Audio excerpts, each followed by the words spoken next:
नमस्कार साथियों, आप सभी का zero to Z health department news के इस प्लेटफॉर्म पर एक बार फिर से स्वागत है। और आज मैं आप सभी के लिए एक नए इन्फॉर्मेटिव वीडियो के साथ में कुछ नई जानकारी लेकर आया हूं, जिसके अंदर अभी कुछ मुद्दे चल रहे हैं बहुत से स्टेट्स में कि जो गवर्नमेंट वैकेंसीज़ निकलती हैं उनमें किन को प्रायोरिटी मिलनी चाहिए, किन को प्रायोरिटी नहीं मिलनी चाहिए, एजुकेशन क्वालिफ़िकेशंस क्या होनी चाहिए। ये जितने भी कोर्स हैं जो इसमें अभी मेंशन हैं, जिनके बारे में बताऊंगा, उन सभी की एजुकेशन क्वालिफ़िकेशंस, जॉब क्राइटेरिया क्या है, उनको कहाँ कहाँ पे मौका दिया जाता है और उनका पे लेवल क्या रहता है, बेसिक स्ट्रक्चर क्या रहता है सैलरी का, इन सभी के बारे में आज मैं चर्चा करना चाह रहा हूँ। तो आप सभी के लिए एक न्यू इन्फॉर्मेटिव वीडियो है, तो आप देखिए। अपन स्टार्ट करते हैं जो बेसिक नर्सिंग का जो कोर्स होता है, जिसको अपन एएनएम बोलते हैं, ऑक्सिलरी नर्स मिडवाइफ्स। देखिए, ऑक्सिलरी नर्स मिडवाइफ्स के लिए आपको क्या करना होता है। अगर कोई एएनएम का कोर्स करना चाहते हैं, पहली तो ये है कि एएनएम का कोर्स सिर्फ फीमेल के लिए है, ये सिर्फ फीमेल कर सकती हैं। उनकी जो एजुकेशन जो क्वालिफ़िकेशंस हैं वो क्या होती हैं, कम से कम ये पहले के सिनेरियो में ये 10th बेस पे हो जाती थी, लेकिन अभी के जो एजुकेशन सिस्टम है उसमें क्या चाहिए, मिनिमम इनको चाहिए 12th क्लास वो पास आउट होने चाहिए और उनका जो परसेंटेज होना चाहिए 12th क्लास में 40-45% मिनिमम होना चाहिए। अलग अलग स्टेट्स के हिसाब से इसके अलग अलग रूल्स हैं। और इस कोर्स की जो अवधि रहती है 2 साल की रहती है। कितने साल की? 2 साल की अवधि रहती है एएनएम का कोर्स करने के लिए। और इनका जो वर्किंग जो एरिया है वो क्या रहता है, इनको पोस्टिंग मिलती है जब आपका एएनएम कंप्लीट हो चुका है। उसके बाद में अगर गवर्नमेंट सेक्टर में वैकेंसीज आती हैं तो उनका जो वर्किंग जो एरिया रहता है वो कौन कौन सा रहता है। देखिए, जो पीएचसी लेवल का जो सेंटर है, पीएचसी ले लीजिए, सब सेंटर और आंगनवाड़ी, यानी कि इस स्तर के जितने भी हॉस्पिटल्स हैं उनमें इनकी पोस्टिंग होती है। और इनका जो मेन काम रहता है, एएनएम का जो मेन काम है वो है मदर एंड चाइल्ड हेल्थ का जो इम्यूनाइजेशन है, जो वैक्सीनेशन है।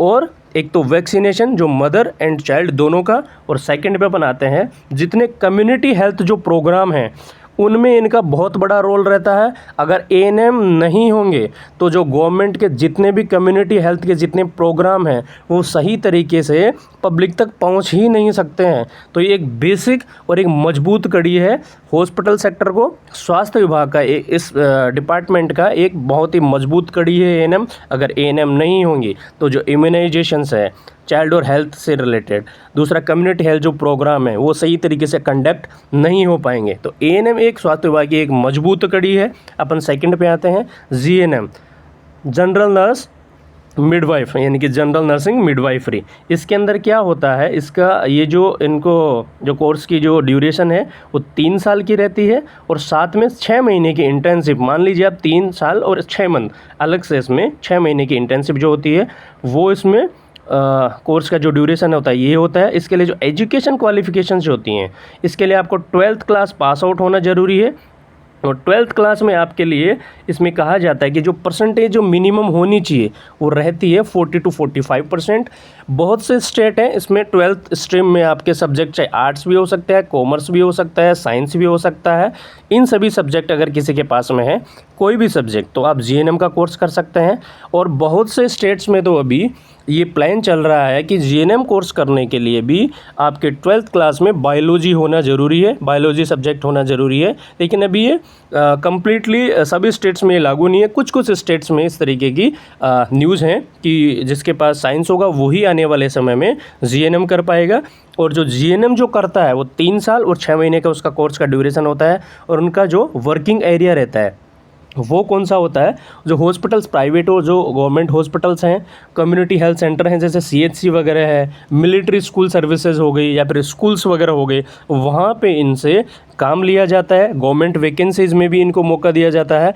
और बहुत सा जितने जो मिलिट्री के नर्सिंग सर्विसेज हैं, जो मिलिट्री नर्सिंग सर्विसेज हैं, उनमें भी इनके लिए पोस्ट आती हैं। तो जो जीएनएम का जो कोर्स है वो एक 12th पास के बाद में एक डिप्लोमा है। जैसे कि आप मान लीजिए इंजीनियरिंग सेक्टर के अंदर जैसे पॉलिटेक्निक होता है, एक होता है पॉलिटेक्निक और एक होता है इंजीनियरिंग बीटेक।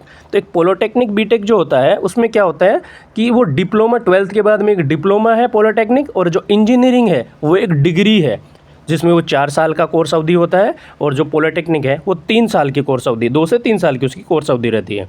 तो आपको समझ में आया होगा कि जीएनएम क्या है, एक डिप्लोमा है 12th के बाद में, जनरल नर्सिंग मिडवाइफ्स, बहुत से हॉस्पिटल्स में, गवर्नमेंट हॉस्पिटल्स में इनकी जब वैकेंसी आती है तो जीएनएम से एक्सपीरियंस मांगा जाता है। जब आप पास आउट कर लेते हैं, पास आउट हो जाते हैं जीएनएम से, उसके बाद में जितने सेंट्रल गवर्नमेंट के हॉस्पिटल्स हैं इनमें मिनिमम 1 साल या 2 साल का 50 बेडेड हॉस्पिटल में कम से कम आपका काम किया होना चाहिए, 1 से 2 साल का। ये क्वालिफिकेशंस उनसे मांगते हैं गवर्नमेंट, सेंट्रल गवर्नमेंट की जितनी वैकेंसीज होती हैं उनमें। लेकिन कुछ स्टेट्स की वैकेंसी में है, जैसे कि स्टेट्स की जितनी वैकेंसीज हैं उनमें नहीं मांगा जाता है जीएनएम से वर्किंग एक्सपीरियंस का कोई भी सर्टिफिकेट, या फिर वर्किंग एक्सपीरियंस उनके पास में नहीं भी होगा तो भी उनको फॉर्म फिल करने के लिए अलाउ कर दिया जाता है। लेकिन ये एक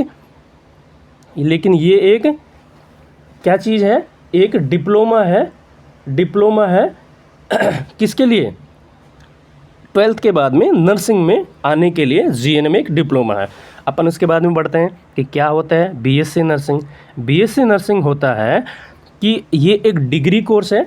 कौन सा कोर्स है, एक डिग्री कोर्स है जिसके की अवधि जो रहती है 4 साल की बीएससी नर्सिंग कोर्स की अवधि रहती है। और इसके अंदर जो एजुकेशन, जो क्वालिफिकेशन आपको चाहिए मिनिमम, वो आपको चाहिए कि आपका 12th क्लास के अंदर साइंस स्ट्रीम होना ज़रूरी है, बायोलॉजी, फिजिक्स और केमिस्ट्री आपके पास में होनी ज़रूरी है, तभी आप बीएससी नर्सिंग कर सकते हैं। क्योंकि ये डिग्री स्तर का एक कोर्स है, इसमें डिग्री मिलती है, जीएनएम में डिप्लोमा मिलता है। तो बीएससी के लिए आपको मिनिमम जो क्वालिफिकेशन चाहिए 45 to 50% 12th में आपके साइंस स्ट्रीम में परसेंटेज होनी चाहिए। और इसका जो अभी क्राइटेरिया है आपको कॉलेज लेने का, अभी आजकल एंट्रेंस एग्ज़ाम लग रहा है लगभग सभी स्टेट्स में। पहले आप एंट्रेंस एग्ज़ाम दीजिए, फिर आपको कॉलेज अलॉट होंगी, गवर्नमेंट भी इसी तरीके से, और प्राइवेट कॉलेज भी आपको एंट्रेंस एग्ज़ाम में जो जितने मार्क्स प्राप्त किए हैं उसी के अकॉर्डिंग मेरिट बेस पे आपको कॉलेज मिलती हैं, काउंसलिंग करवानी होती है। और ये डिग्री कोर्स है, यानी कि जीएनएम से हर स्तर का कोर्स है। एक जीएनएम हो गया डिप्लोमा, बीएससी नर्सिंग हो गया आपका डिग्री। तो इसके लिए देखिए इनका जो वर्किंग एरिया रहता है वो कौन कौन सा रहता है, गवर्नमेंट और private hospitals, research centres, nursing colleges, और आपके जितने भी मेडिकल कॉलेजेस वगैरह हो गए, ये सब हो गया। सीएचसी लेवल का मिलिट्री नर्सिंग सर्विसेज, इनमें भी इनको लिया जाता है, जो भी गवर्नमेंट की जो वैकेंसीज रहती हैं। और ये प्राइवेट हॉस्पिटल्स में भी रिसर्च लेवल के जितने हॉस्पिटल्स हैं उनमें काम कर सकते हैं विदाउट एक्सपीरियंस।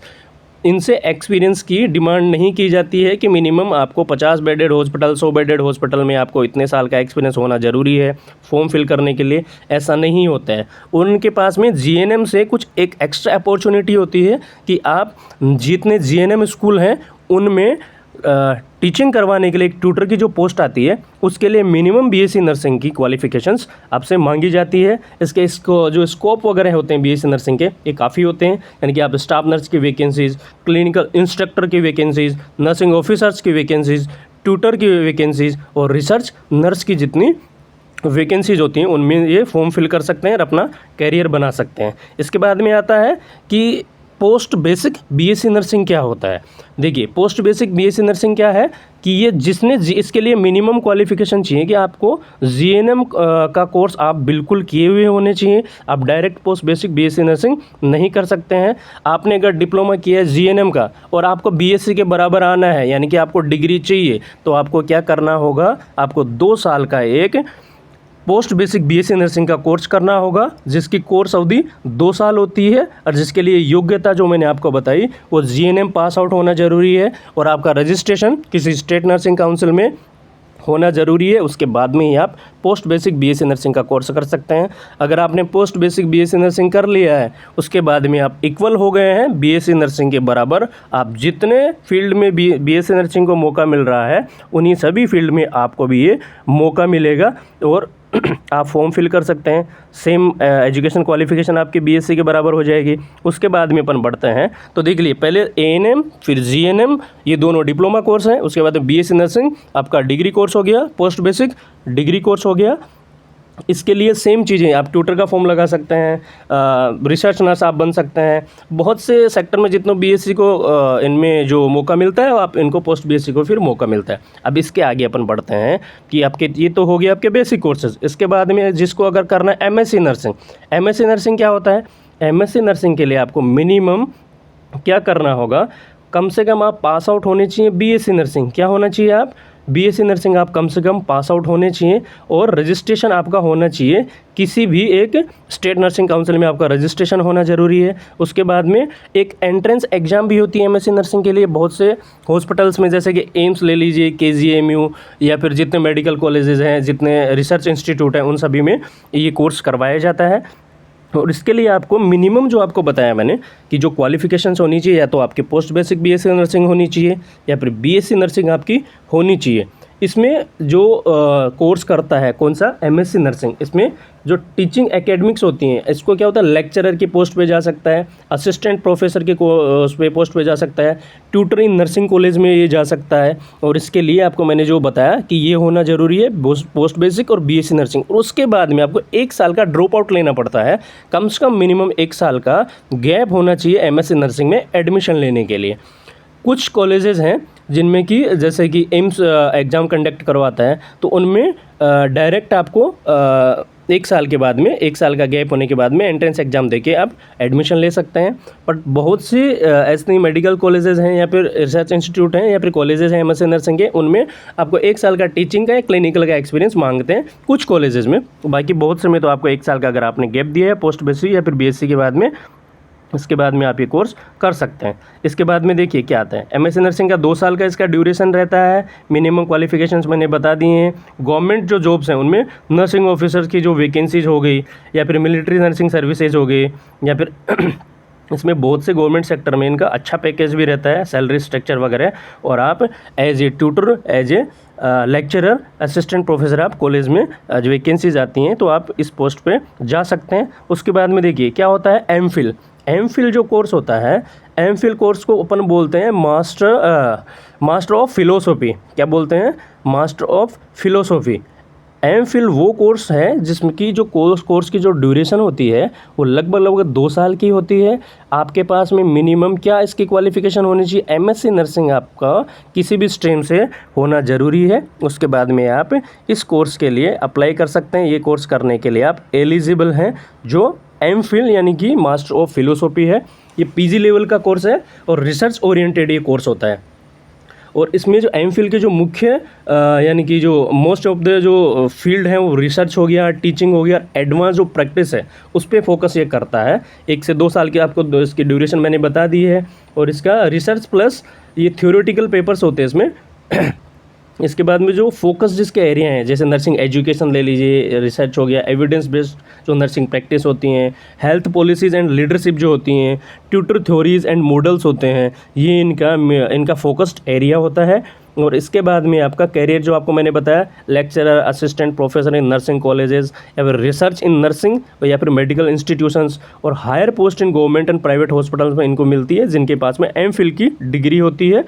और इसके बाद में एक कोर्स आता है पीएचडी इन नर्सिंग, यानी कि नर्सिंग में जो पीएचडी होती है वो क्या होती है, इसको अपन बोलते हैं doctor of philosophy in nursing field. ये हायर एकेडमिक डिग्री है। और इस कोर्स को पूरा करने के लिए ये क्या होता है कि रिसर्च बेस्ड होता है, ये जितना ये कोर्स है पीएचडी का। और इसकी जो ड्यूरेशन होती है 3 साल मिनिमम होती है और 6 साल तक इसको एक्सटेंडेबल ये होता है। और इसकी जो प्रकृति है, इसका नेचर है ना कोर्स का, वो ये प्योर रिसर्च प्लस थीसिस, इस पर डिपेंड करता है ये doctor of philosophy in nursing का, ठीक है। और इसके जो क्लिनिकल जो एरियाज़ हैं, clinical nursing practice, nursing education and administration हो गया, कम्युनिटी हेल्थ नर्सिंग हो गया, इसके जो इनमें से आप क्या कर सकते हैं, ये नर्सिंग डॉक्टर की जो doctor in philosophy of nursing का जो कोर्स है पीएचडी नर्सिंग का, वो आप कर सकते हैं। इसमें एविडेंस बेस्ड नर्सिंग पॉलिसीज़ होती हैं। और योग्यता आपको मैंने बताई, एजुकेशन जो क्वालिफिकेशंस होनी चाहिए वो मिनिमम आपकी एमएससी नर्सिंग पास आउट होने चाहिए आप 55% मार्क्स के साथ में, ठीक है। ये होता है अलग अलग कैटेगरी के हिसाब से भी इसमें ये होता है कि अगर आप एमसी करना चाह रहे हैं, एग्ज़ाम कंडक्ट होते हैं गवर्नमेंट बॉडी से या फिर प्राइवेट भी बहुत सी यूनिवर्सिटीज़ हैं जो ये कोर्स ऑफर करती हैं पीएचडी इन नर्सिंग का। और इसके लिए आपको एंट्रेंस एग्ज़ाम देना होगा या फिर इंटरव्यू भी उसके साथ में हो सकता है। उसके बाद में आपको सीट अलॉट होगी और आपको अगर पीएचडी में एडमिशन मिलता है तो आप ये पीएचडी नर्सिंग कोर्स कर सकते हैं। और इसके जो कैरियर के जो स्कोप हैं बहुत अच्छे हैं। आप डायरेक्ट जो जितने गवर्नमेंट हॉस्पिटल्स हैं, मेडिकल कॉलेजेस हैं, नर्सिंग कॉलेजेस में आपको क्या होता है, प्रोफेसर की पोस्ट जो निकलती है या फिर प्रिंसिपल इन नर्सिंग कॉलेजेस या फिर यूनिवर्सिटीज़ में, इसमें आपको बहुत अच्छा स्कोप है, आप इसमें जा सकते हैं। रिसर्च साइंटिस्ट इन नर्सिंग और हेल्थ ऑर्गेनाइजेशंस, ये भी आप इस फील्ड में भी जा सकते हैं। और जो पॉलिसी बनाते हैं यानी कि पॉलिसी मेकर होते हैं इन गवर्नमेंट हेल्थ डिपार्टमेंट के अंदर, उनमें इनका बहुत बड़ा रोल होता है, इनमें इनको मौका दिया जाता है। और जो इंटरनेशनल अपॉर्चुनिटीज़ मिलती हैं यानी कि WHO के अंदर, UN, यूनिसेफ, NGOs, इनमें अच्छी पोस्ट पे इनको लिया जाता है और इनमें इनका ये कैरियर स्कोप होता है। और दूसरा पोस्ट डॉक्टरल जो आपका रिसर्च एंड जो कंसल्टेंसी होती है उसमें भी इनको MSc नर्सिंग को PhD नर्सिंग को भी मौका दिया जाता है। तो आप सभी के ये समझ में आ गया होगा कि क्या होता है ANM, क्या होता है GNM, क्या होता है BSc नर्सिंग, क्या होता है पोस्ट बेसिक BSc नर्सिंग। और इसके बाद में आप MSc नर्सिंग कीजिए, उसके बाद में MPhil कर सकते हैं और MSc नर्सिंग के बाद में आप डायरेक्ट PhD के अंदर भी एडमिशन ले सकते हैं। लेकिन PhD के लिए 3 साल मिनिमम ये कोर्स की ड्यूरेशन है और 6 साल तक ये एक्सटेंडेबल होता है। MPhil आपका 2 साल का ये कोर्स होता है। सभी के समझ में आ गया होगा कि ये क्या इसमें डिफरेंस है, क्या नॉलेज सेक्टर होता है, क्या इनका स्कोप होता है, या कौन से इनके एरियाज़ हैं जिनके अंदर ये काम कर सकते हैं सही तरीके से, और स्कोप क्या क्या इनके हैं। अगर आपको वीडियो अच्छा लगा तो लाइक कीजिए, शेयर कीजिए, चैनल को सब्सक्राइब कीजिए। और भी इन्फॉर्मेटिव वीडियोज़ अगर आपको चाहिए किसी भी नर्सिंग कोर्स से रिलेटेड, मेडिकल कोर्स से रिलेटेड, तो आप कमेंट कर सकते हैं कमेंट बॉक्स में कि आपको किस मेडिकल फील्ड से रिलेटेड आपको कोर्स की जानकारी चाहिए, आपको प्रोवाइड करवाई जाएगी। धन्यवाद साथियों।